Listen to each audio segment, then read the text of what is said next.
अस्सलाम वालेकुम वरहमतुल्लाहि वबरकातुहू। आपका भाई सुल्तान कुशी आपके लिए आज इंतहाई ताकत वाला अमल लेके आया है, ठीक है ना। तमाम अफराद से, पूरी दुनिया से जो है ना, आप गायब हो सकते हैं, ठीक है ना। गायब होने का अमल, ठीक है ना, वो किसी ज़माने आपने सुना होगा कि सुलेमानी टोपी पहनी हुई है, ठीक है ना, कि सबकी नज़रों से गायब हो जाना। तो ये अमल है, ठीक है ना।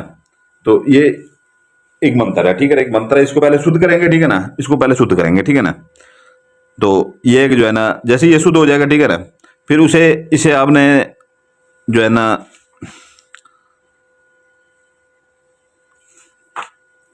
सिर्फ जो है ना